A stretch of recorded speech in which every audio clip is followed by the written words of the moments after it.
Well, hello all. My name's David, and you are welcome to Davidsbirdroom. Come on in. We're now into the month of December here in Davidsbirdroom.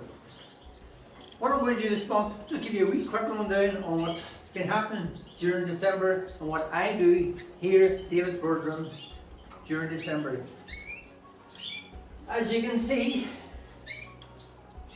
the shed is quite empty. Cages are empty now. I've these fronts. I've got to take them all off like I have here. The reason for doing all this, cages empty. All the birds that I've had, my show birds, my breeding birds. Now the show's all finished. I have selected all my breeding pairs for the next season, for the 2023 breeding season. I have all my hens in this big slate cage. So all my hens are in here and along this bottom. So that's all the hens I have for this incoming season. All the cockbirds are in the big slate cage behind the head. The few birds I have here are a few spare old cockbirds. There's a couple of them to go yet. There's a few of them will stay there, but the rest of the day is a few old birds.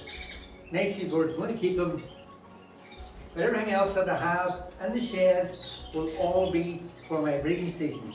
All my other spare birds, the show birds I had, they have been all moved on, new homes, and I'm hoping that the folk have got them, do well with them in the incoming season, and I'm looking forward to seeing their young out on the show beds next year.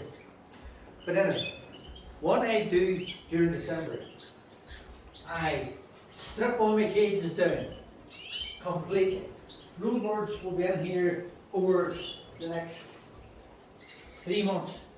December, January, February, and even into March. So these will be lying empty right through to then. And what I do, as this is, the fronts have all been took off, as you can see. All my fronts, they're all fixed on, re-screwed, took off. I take them and I wash them completely, back and front, all around, so that there's no mites, nothing in it, all nice and clean. Keep them all ready. And the trays, all my trays, they all come out. They're all pull-out drawers.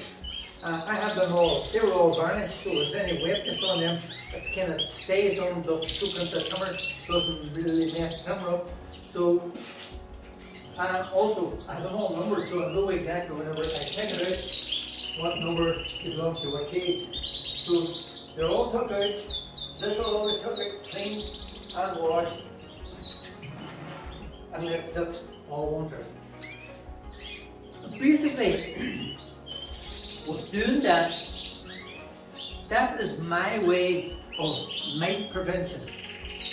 So that whenever the new season comes, and I introduce my breeding birds into those cages, as I say, have been nothing in them, have been clean, sterilised, there's no mites in them, so the birds are going into a totally clean, mite-free environment. So it does reduce and cuts down the chances of having mites on the nest, on the young birds during the breeding season. And thankfully, over the past few years with doing that kind of system, I have had no problems with mites. So I don't have to give any kind of mite treatment during the breeding season. No spot-ons, nothing, thankfully. So that works for me. A natural way of keeping your shed mite-free, clean and tidy. And other than that, really, at this time of year, the birds don't get seen to a terrible lot. They have, what did I say, they're all in their big fight cages. They have the big sea fish lasting the full day. They have got their big water jar lasting the full day, so I don't have to come in steady. So the birds, they get rested.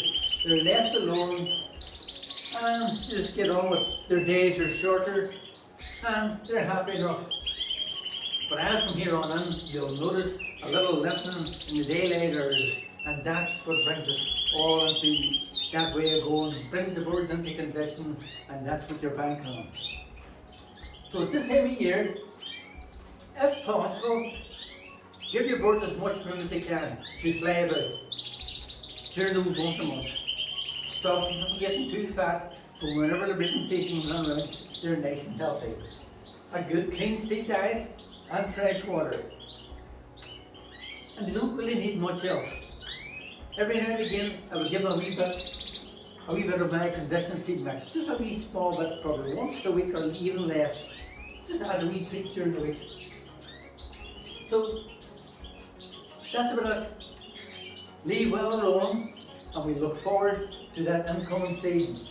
I have all my birds selected now. I know exactly what I have, how many pairs I'll have for the breeding. Have you your birds all sorted out? Just let me know in the comments down below. Tell me, how many birds are you keeping this year? What are you thinking of keeping? What are you thinking of breeding? Well, basically myself, I'm going to be working with my clear reds and my Isabels, and I have working on an Isabel Cobalt project. So I've got 2 or 3 Isabel Cobalts that I'm working with. I've got my red Isabels and red ivory Isabels, and I've got my clear reds and my variegated. Actually, nearly too many variegated in my stock, so I've cut back on the amount of variegated birds that I'm working with, and I'm trying to get more clear birds, even small, lightly tipped, lightly variegated. Some of my birds in the past couple of years, very heavily variegated, and I think myself personally, I like a lighter variegated bird, shinier, brighter. It shows better as a show bird, especially just going down the line for breeding for show birds. That's what I'm aiming for the year. Still got my young, or not, they're not young birds, they're probably 2-year-old birds now, my wee miniature mules. So they're all up the top, and they just hang away and keep the ring all nice and chirpy throughout the shed. I have outside, in my outdoor area, I have all my red poles, my mealy red poles, my lesser red poles, my colour mutation red poles. Also, I will have my siskins. I've got normal siskins and the colour mutation siskins of browns and brown pastels. So I'm looking forward to the incoming season to see how they perform. Last year I had a reasonably good season with the breeding of the siskins and red poles and the mealy red poles, all done reasonably well, and as you may have seen, actually done really well on the show bench here on the local scene. So looking forward to seeing how I can get on this year, what I can breed, what I can get out for the show bench, and I'll keep you all up to date on a month-to-month basis if possible on what's happening here at Davidsbirdroom. But for now, I hope you all had a good Christmas, a good wee holiday break yourself, and we're all refreshed and all ready to get back into the bird rooms again. So for now, everybody take care, and I'll see you all again January. Cheerio folks, bye bye.